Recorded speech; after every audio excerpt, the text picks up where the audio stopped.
All right, hello doers and welcome back. My name is Jose Ignacio. Now, let's talk costing. Now, in manufacturing, costing involves totaling the costs associated with production, including the cost of direct materials, operations, and any additional overhead you might have.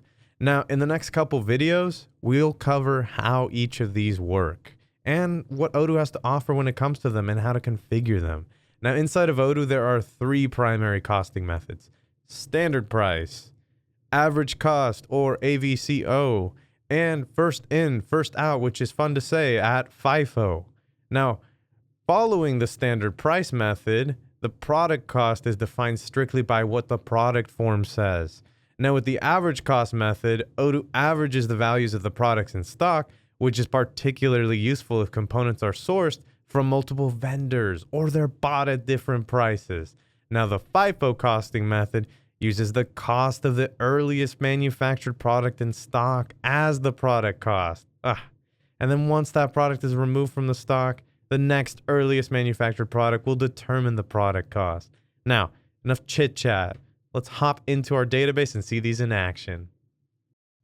All right, Odoo, so here we are on the manufacturing dashboard. Now, first, let's check out my bill of materials or BOMs.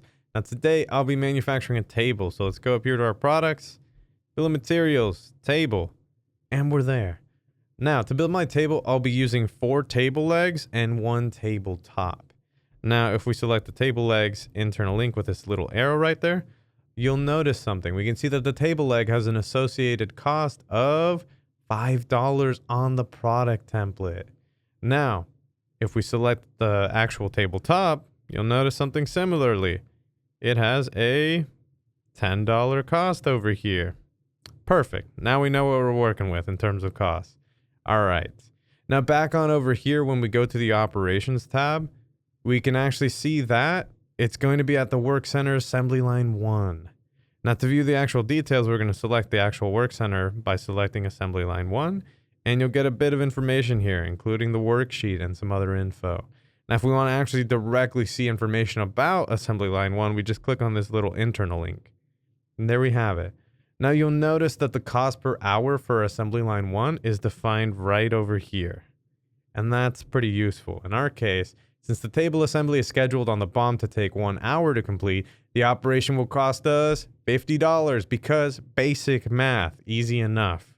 But let's get out of here, enough math. All right, next I want to show you the overview report. So we're going to select the overview smart button. And there we are. Now you may notice that there are 2 cost columns over here to the right. We have a BOM cost, product cost. Now, let's go over BOM cost. So BOM cost is simply the sum of the component and operational costs according to the last manufacturing order that was processed. And then to the right, product cost is the cost stated on the product form. And depending on the costing method, it may give a different value from the BOM cost. Now, there are certain cases in which I may want to use the BOM cost as the product cost. For example, if we don't produce tables very often and we experience a lot of fluctuation around component costs, the BOM cost will update, unlike the product cost. Therefore, using the BOM cost as our benchmark is a good way to stay current. Now, to do so, we're actually going to go back to the product template for the final product. In our case, we can actually just select the word table over here. Boom, we're back over there. Now, up next, over here next to cost, I can click on this compute price from BOM button over here. And when we select it, magic happens. Oh, look at that, $80. It went from 0 to 80. Now you can see that the cost just changed to $80 since that's what the materials and labor costs in the BOM reflect. Now, when I look at the structure and cost report again, when we go back over here to our BoM overview, boom, look at that. Product cost now matches the BOM cost. The stars have aligned, Odooers. Now, let's examine how to configure the costing methods in Odoo, which will determine the product cost of each of our components. Now, to change our costing method, we need to go to the inventory app. We're going to reach that. There we are. And then we're going to go into configuration and product categories. And in our case, components. You want to select your relevant product category.